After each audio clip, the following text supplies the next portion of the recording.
우리는 그 힘겨운 그런 인생의 여정길을 걸어가고 있습니다. 악과 고통이 있고 또 죄가 있어서 우리가 살아가는 이 인생길이 결코 쉽지가 않습니다. 그래서 우리 인생 가운데 누구를 만나느냐가 참 그 우리의 인생의 그 여정 가운데 대단히 중요한 역할을 이렇게 하는 것 같습니다. 우리가 어떤 부모를 만나게 되는가, 또는 어떤 스승을 만나게 되는가, 그리고 더 나아가서 어떤 배우자를 만나느냐에 따라서 그 힘겨운 인생의 여정길이 행복이냐 아니면 불행이냐, 이것이 결정될 정도로 그렇게 우리들에게 만남은 너무나 중요한 것입니다. 그렇죠? 그러나 그 가운데 우리에게 특별히 신자로서 그리스도인으로서 우리에게 가장 중요한 만남이 따로 있죠. 그것은 바로 우리 주 예수 그리스도와의 만남입니다. 우리가 살아가는 동안에 만나는 모든 부모든 스승이든 아내든 남편이든 자녀든 이런 모든 관계는 어떤 의미에서 잠깐 일평생이라는 60에서 70년 사이의 그 잠깐의 기간이지만 또 그 안에 어떤 영향을 미치는 관계지만, 예수 그리스도를 만난다는 것은 바로 우리의 한평생뿐만 아니라 그것을 넘어서서 영원한 그 세계까지, 시간까지 완전히 변화시키는 놀라운 그런 만남이기 때문에 바로 그 예수 그리스도와의 만남이 너무나 중요한 것이죠. 우리는 지난 시간 룻이 이 보아스를 만나기 전에 하나님께서 이미 그 보아스를 만나기 위한 그 어떤 예비적인 그런 섭리를 하고 있다는 것을 함께 생각해 보았습니다. 그리고 그런 이야기를 통하여서 룻이 보아스를 만나게 되는 그 과정을 우리가 미리 보면서 하나님이 우리 인생 가운데 우리를 이 땅에 태어나게 하시고 살아가게 하시고 수많은 경험들을 하게 하시는 그 궁극적인 목적이 결국은 예수 그리스도에게 가까이 가게 하시는 것이구나. 또 그분을 만나되 더 그분을 온전히 만나고 알아가는, 그렇게 우리의 인생을 섭리해 가신다라는 것을 생각해 봤습니다. 하나님이 우리 인생을 섭리한다는 그 의미가 바로 그런 겁니다. 그냥 우리 인생이 좋은 일이 생기고 편안하게 잘 되고 문제가 해결되는 그런 의미로서가 아니라, 하나님이 신자에게 행하는 그 섭리의 목적, 그 궁극적인 목적은 바로 예수 그리스도, 그분을 만나는 것이고 그분을 더 깊이 알아가게 되는 거라는 거예요. 자, 오늘 본문은 드디어 이 룻이 하나님이 그녀를 위해서 예비한 보아스를 만나는 장면이에요. 그게 이제 4절부터 이제 시작되는 것이죠. 그리고 바로 이 시점, 룻이 보아스를 만나는 그 시점이 그녀의 그런 죽음 같은 현실에 마치 부활의 영광이 지금 이제 비치기 시작하는 그런 순간이라고 할 수 있겠습니다. 룻이 보아스에 속한 밭에 3절에 의하면 우연히 이렇게 이르렀다고 하죠. 그리고 놀랍게도 4절에 이렇게 시작합니다. 마침 보아스가 베들레헴으로부터 와서. 룻도 우연히 그 시점에 보아스의 밭에 왔고, 보아스도 룻이 도착한 그 밭에 일이 있어서 그렇게 들어가게 된 것입니다. 이렇게 마침이란 말을 통하여서 이 하나님의 섭리가 지금 그 둘의 만남 속에 있다는 것을 우리는 볼 수 있게 되는 것이죠.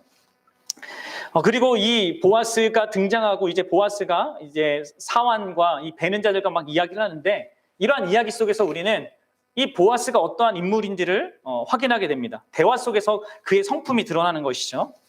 왜 룻이 하나님 예비하신 이 보아스를 만나는 것이 그토록 복인가?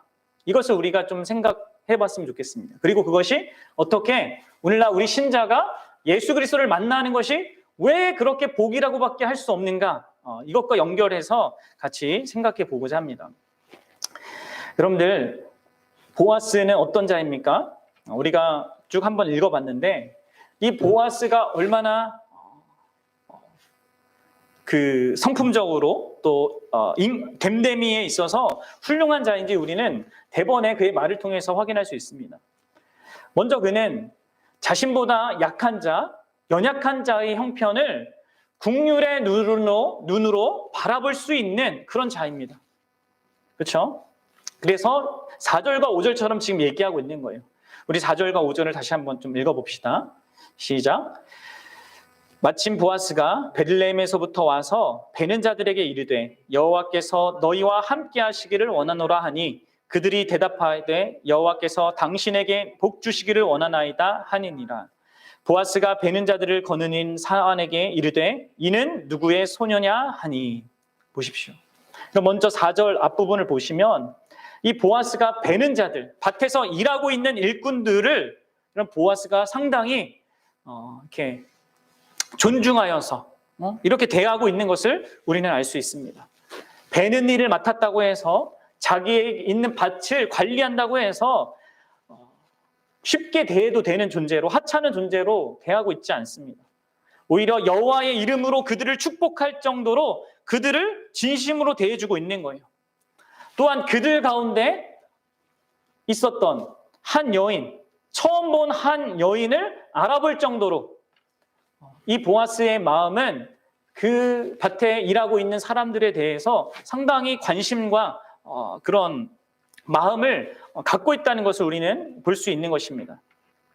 그래서 이 보아스는 베는 자들 중에 팀장급인 그 한 젊은이에게 이렇게 묻죠. 이는 누구의 소녀냐? 누구에 대해서 얘기하고 있는 거예요? 그 여인 보아스에 대해서 얘기하고 있는 거예요. 이는 누구의 소녀냐라는 이 말은요, 직역하면 이 소녀는 누구에게 속한 자이냐 이겁니다. 보아스가 왜 이렇게 물었냐면 이 고대 근동에서는요, 한 개인을 한 개인의 어떠한 모습을 가지고 규정하지 않았습니다. 다시 말해서 언제나 개인의 정체성은 다른 사람과의 관계 속에서 정해졌어요. 이 사람이 어떤 가문에, 어떤 가족에 속한 자인가, 그리고 부모는 누구이고 남편은 누구이고 자녀는 누구이냐, 이런 식으로 항상 어떤 사람이 소개된단 말이에요. 그래서 이 보아스는 이 소녀의 그 처음 보는 루시라고 하는 그 여인에 대해서 그런 식으로 이제 물은 것이죠. 특별히 여자의 경우에는 더 그렇습니다. 여자의 경우에는 누구 아비의 그런 딸이다라는 식으로 많이 소개되고 누구 남편의 아내다라는 식으로 이렇게 소개가 되죠.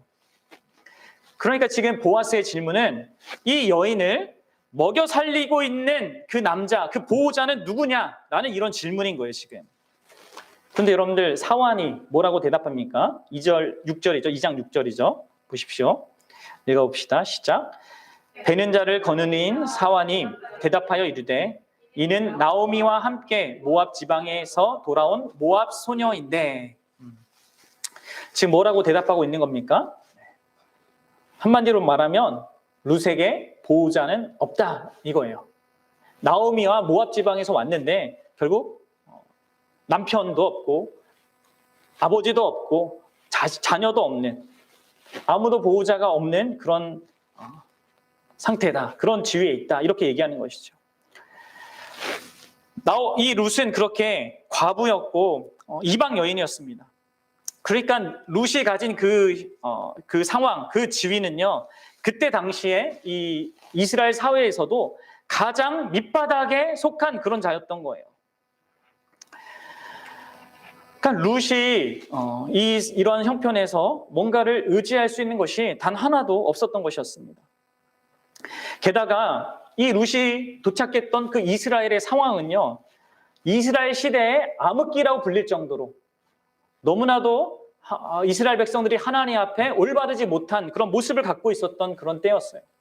그래서 밀러라는 사람은 룻의 처지에 대해서 이렇게 묘사했습니다. 룻은 남자 보호자가 없어 성적으로 취약했고 돈이 없어 재정적으로 궁핍했으며 친구가 없어 외로웠고 나라가 없어 차별당하기 쉬웠다. 룻은 보호자나 남편이나 소속 지파나 집안이 없었다. 양식조차 없어 남자 대신 가장 노릇을 했다. 그렇습니다, 여러분들. 오늘날 우리나라에 와서 일하고 있는 외국인 노동자들을 여러분 생각해 보십시오.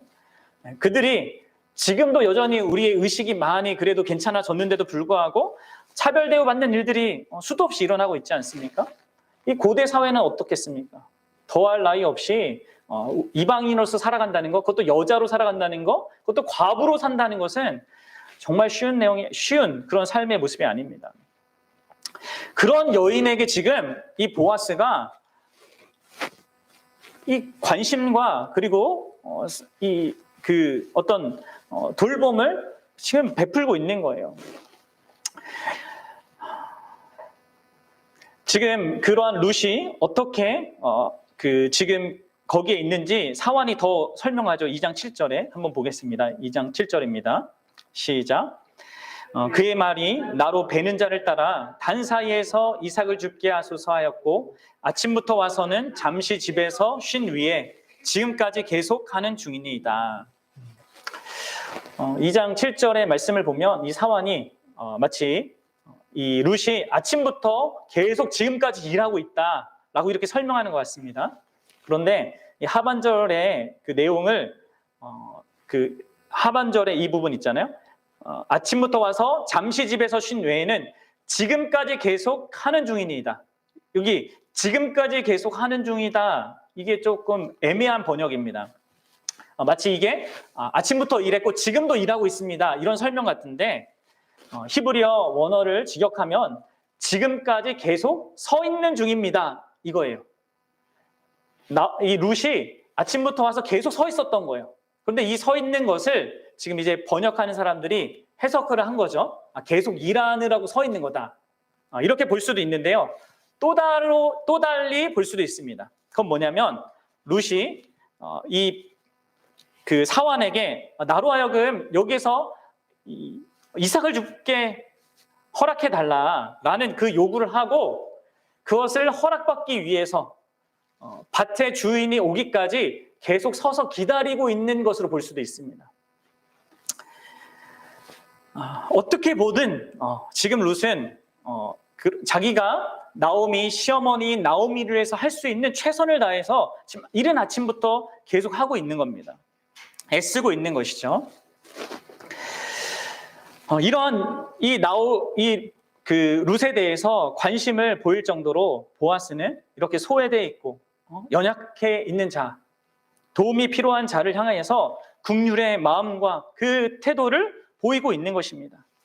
그렇기 때문에 바로 보아스가 그러한 인물이었기 때문에 그런 사람이었기 때문에 룻이 보아스를 만난 것은 큰 복인 것이죠.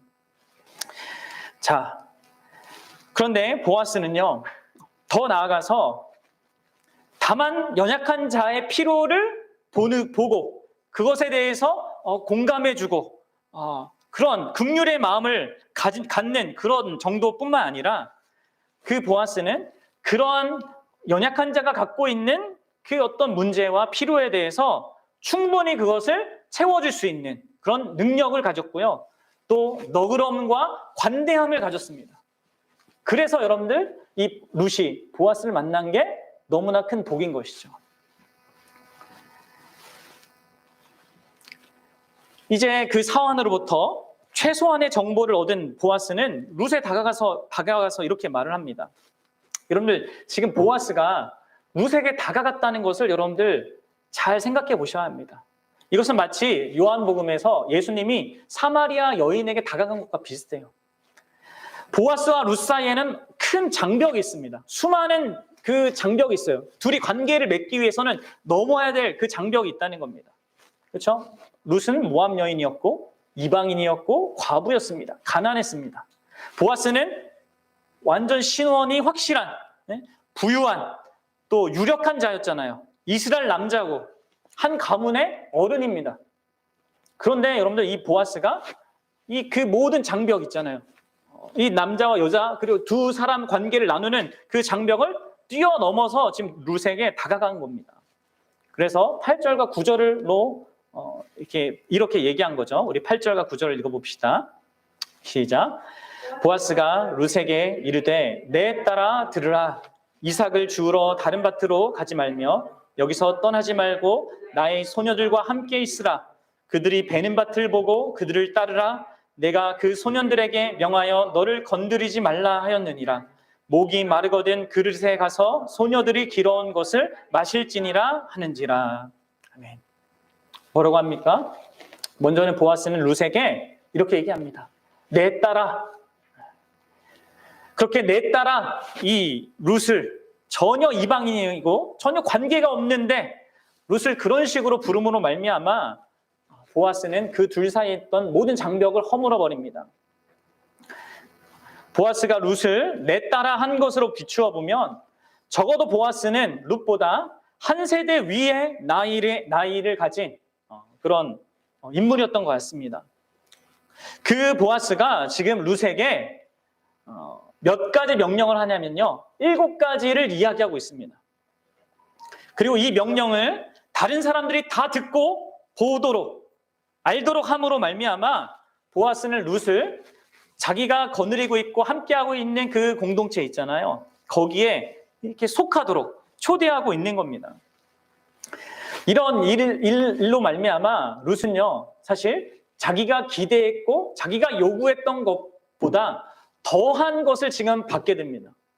자신은 하나를 요구했는데 지금 보아스는 7가지를 이 룻에게 더하여서 주고 있는 거예요. 이것은 룻이 원했던 것보다 더한 것입니다. 또 자신이 행해야 했던 것보다 더한 것으로 룻을 지금 대접하고 있는 것이죠. 이삭을 주우라고 허락했을 뿐만 아니라 다른 밭으로 가지 말라고 하므로 수고를 덜어주고 있죠. 나의 소녀들과 함께 있으라 하면서 친구를 맺어주고 있고 그들이 베는 밭을 보고 그들을 따르라고 하면서 어떻게 일을 해야 되는지 알려주고 있습니다. 또 그 소년들에게 명하여 너를 건드리지 말라고 하므로 이 룻의 성적 순결까지 지켜줘요. 또 목이 마르거든 그릇에 가서 소년들이 길러 물을 마셔라 하면서 그의 목마름까지 해결해주고 있단 말이에요. 룻은 다만 이삭 죽는 것만 요청했어요. 그렇죠? 그런데 지금 보아스는 그녀가 구한 것보다 더 많은 것을 그녀에게 제공해주고 있는 것입니다. 여러분, 그 당시 사회적 배경에서 가장 지위가 낮은 그 여인에게 가장 지위가 높은 이 보아스가 너무나 풍성하게 또 관대하게 긍휼의 마음으로 그녀를 지금 채워주고 있는 것입니다. 그렇기 때문에 여러분들 룻이 보아스를 만난 것이 그토록 큰 복이라고 할 수 있는 것이죠. 이때 당시에 이러한 사람이 많지 않았어요. 이 사사기 시대. 각자 왕이 돼서 자기 멋대로 살던 하나님과 관계없이 살아가는 사람이 대부분이었던 그 사회 현실 속에서 이 룻이 보아스를 만난 것이 정말 큰 복인 것이죠. 여러분, 그렇다면 어떻게 보아스는 이렇게 룻에 대해서 이 긍휼히 여기는 마음으로 그를 바라보고 그녀의 필요를 자기가 해야 되는 것보다 더한 것으로 채워줄 수 있었을까요?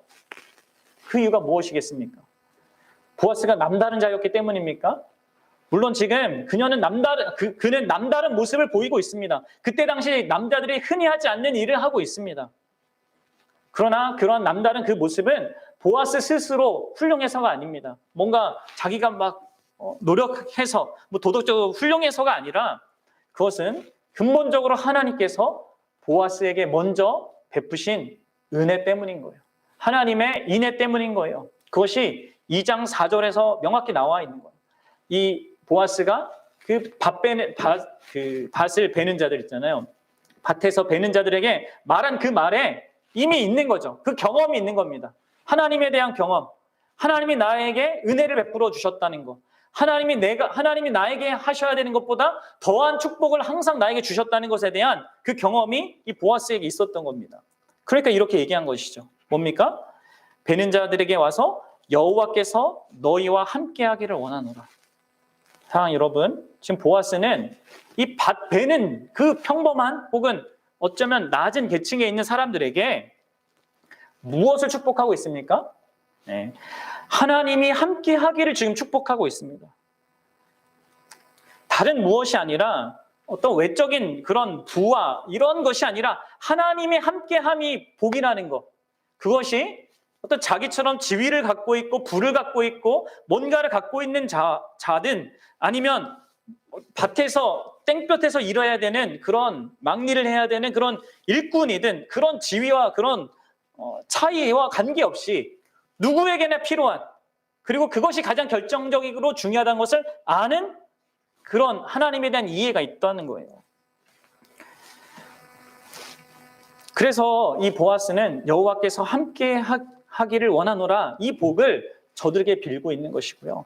거기에 감동받은, 항상 감동받아 왔던 그 베는 자들도 이 보아스에게 하나님의 축복이, 여호와의 축복이 당신과 함께 하기를 원합니다. 이렇게 대답을 하고 있는 것입니다. 보아스는 이처럼 다른 무엇이 아니라 하나님이 함께 하는 것이 최고의 복이라는 것을 경험적으로 안 자였습니다. 그리고 그것을 지금 빌고 있는 것이죠. 여러분, 보아스가 어떤 인물인지 아십니까? 그는 그 과거에 이스라엘 백성들이 여리고에 들어왔을 때 그 정탐꾼을 보내잖아요. 먼저 여리고를 정복하기 전에 이 정탐꾼을 보냈는데 거기에 그 정탐꾼을 숨겨줬던 라합 여인이라는 그 여인의 후손입니다. 그 라합이 유다 지파의 살몬이라는 사람과 결혼을 해서 낳은 그 자녀의 후손이 바로 보아스인 거예요. 보아스 역시 어떤 의미에서 이방인의 피가 흐르고 있는 자였던 거죠. 그런데 하나님의 모든 어떤 섭리 속에서 이 보아스가 베들레헴의 유력한 자가 된 겁니다. 그런 모든 과거의 과정들 속에서 이 보아스는 하나님이 함께 하심이라는 것이 자기가 부유해진 그것보다, 유력해진 그것보다 더 복된 것이라는 것을 분명히 아는 자가 되었던 것입니다. 그래서 그는 하나님이 기뻐하시는 그 뜻, 레위기에서 율법으로 정해놓은 그것을 신실하게 행하고 있었던 거예요.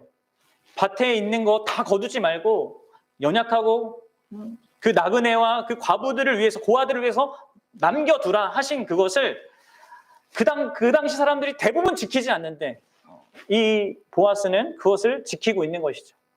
그 율법을 온전히 지키는데 그 율법을 온전히 지키는 것보다 더한 것으로 지금 지키는 것입니다. 더 넘치는 것으로 연약한 자에게 친절과 관용을 지금 베풀고 있는 거예요.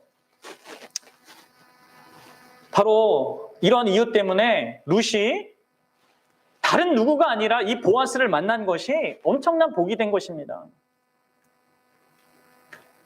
특별히 이 룻처럼 정말 아무도 보호해줄 수 없는 그 연약한 여인으로서는 너무나 큰 복이죠. 사사기 19장에 가면요, 그 사사기 당시 때 여인이 어떤 취급을 당하는지가 나와요. 한 레위인이 이렇게 첩을 두었어요. 아내가 있는데 또 다른 아내를 이렇게 둔 거예요. 그것도 하나님 앞에 나쁜 건데 그 첩을 어떻게 하냐면 자기가 살겠다고 그 처를 불량배들에게 넘깁니다. 그래서 밤새도록 이래 성추행을 당하고 결국 죽거든요. 여인들이 이런 대접을 받던 시기가 바로 이 사사기 시대란 말이에요. 그런데 그런 시대 때 이 룻이 보아스를 만난 것은요, 정말 놀라운 하나님의 복이죠. 그렇죠? 그렇지 않겠습니까? 여러분들, 정말 아무것도 아니었고 아무것도 없었던 그 룻이 유력한 자인 보아스, 정말 연약한 자들, 약한 자들을 긍휼히 볼 수 있는 마음, 그리고 그들을 정말 충분히 채워줄 수 있는 능력도 있고, 또한 자신이 하는 것, 마땅히 해야 되는 것보다 더한 것으로 관대하게 줄 수 있는 그런 보아스를 만난 것은요, 정말 큰 하나님의 섭리입니다. 그리고 이러한 장면은요, 바로 오늘날 우리 모든 기독교인, 내가 기독교인이라고 한다면 분명히 갖고 있는 그 만남을 상기시키죠. 그것이 무엇입니까? 바로 우리와 우리 주 예수 그리스도와의 만남입니다. 이 보아스와 룻의 만남을 보면서 저는 예수님과 우리의 만남을 이렇게 생각하지 않을 수가 없었습니다. 룻이 보아스를 만난 것이 그때 당시에 정말로 놀랍고 큰 섭리고 복이라는 것이 분명하다면, 여러분들, 우리가 예수 그리스도를 만난 것, 그것은요, 룻이 보아스를 만난 것과 비교할 수 없을 정도로 더 큰 겁니다. 여러분, 이것을 아십니까? 이것은 세상 최고의, 여러분, 놀라운 섭리고요, 최고의 복인 거예요. 우리가 우리의 인생 가운데 어떤 여정을 거쳤든지 어떤 과정을 거쳤든지 간에 어떤 힘든 일을 경험했고 했든지 간에 여러분들이 그리스도를 만나 잘하면 그것이 얼마나 복된가를 정말 여러분 알고 있습니까?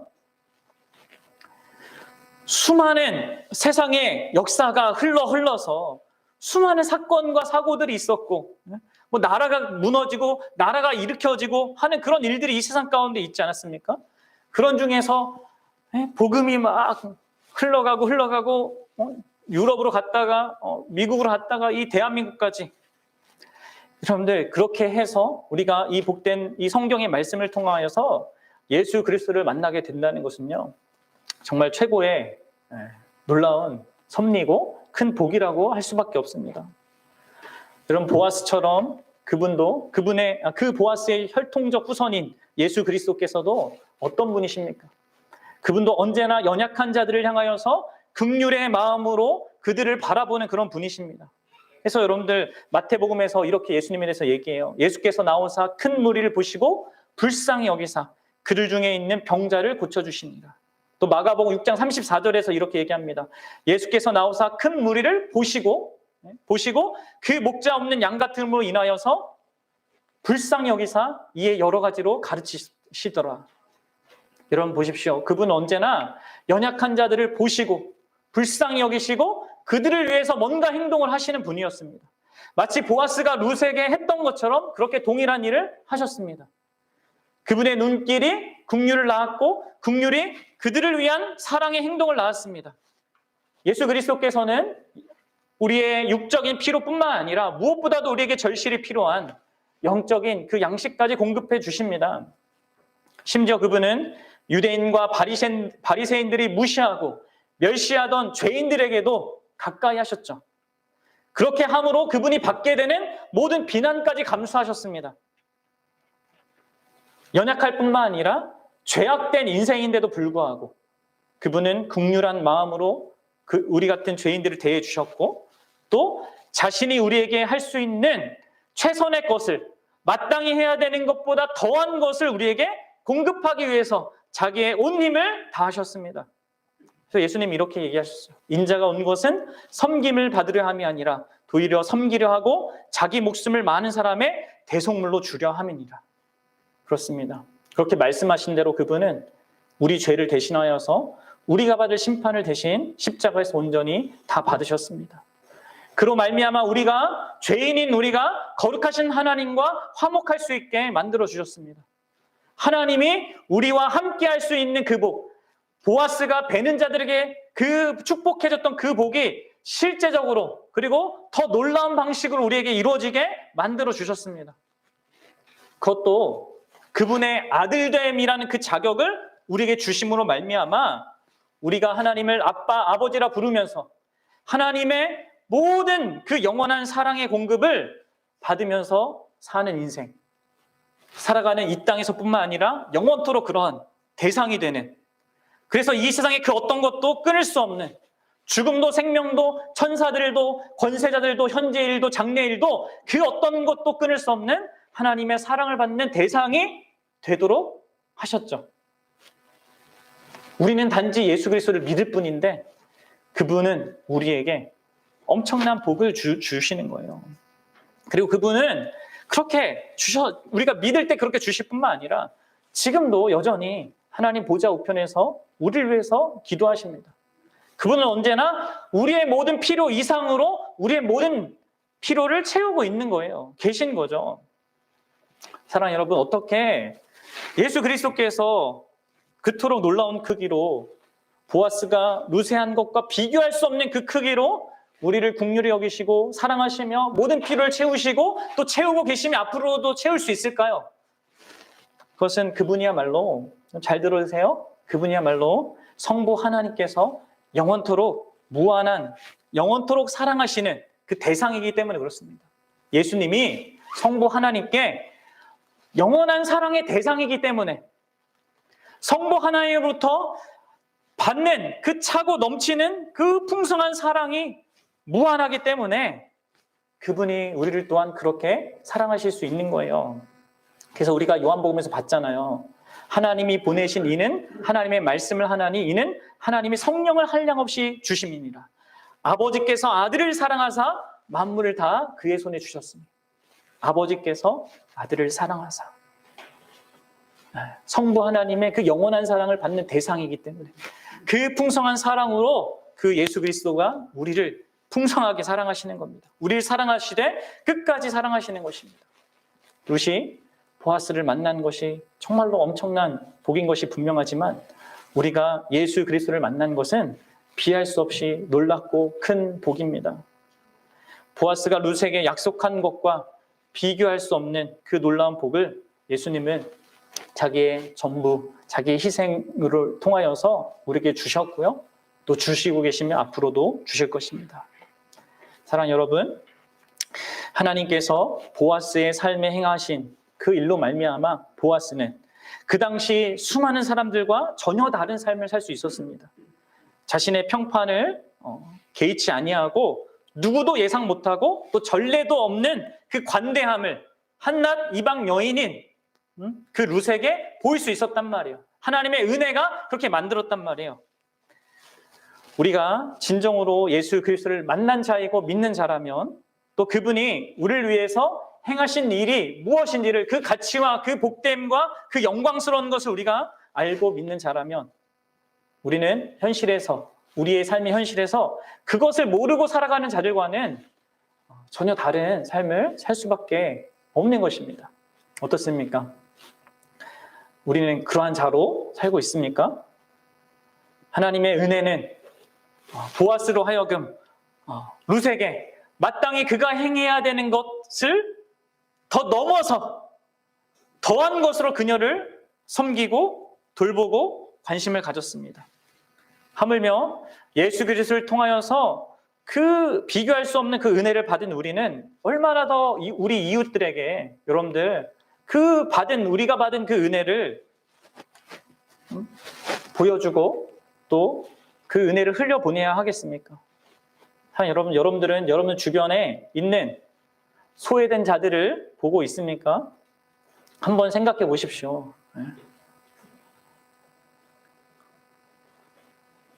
여러분들은 그리스도께 받은 그 사랑이 충분히 그 소외된 자와 나와의 관계를 맡고 있는 그 벽을 허물게 하고 그를 향하여서 나아가게 할 만큼 크고 복되고 충만한 것으로 받는 자입니까? 만약 여러분 그렇다면 그 모든 그 벽을 넘어서 나아가야죠. 마땅히 우리가 하는 것보다 더한 것을 우리는 이웃을 사랑할 수 있는 것입니다. 그리고 그렇게 함으로 말미암아 우리를 그렇게 살게 하시는 그리스도를 증언하고 높일 수 있는 것이죠. 무엇보다도 우리를 그렇게 살게 하신 그분 자신을 우리는 그들에게 증언해 줄 수 있게 되는 것입니다. 바라기는 여러분들이 정말 이렇게 예수 그리스도를 만난 것에 이 가치와 복됨과 그 영광이 무엇인지를 선명히 더 풍성하게 알아갈 수 있었으면 좋겠습니다. 그리고 그러한 자로서 보아스가 룻에게 했던 것처럼 자기가 할 수 있는 것보다 더한 것으로 다른 사람을 기꺼이 사랑하고 또 그들의 필요를 채워주고 그들을 섬길 수 있는, 그렇게 함으로 주님을 영화롭게 할 수 있는 그런 우리 하나님의 복된 백성들 되시기를 주님의 이름으로 축복합니다. 지금 같이 기도하겠습니다.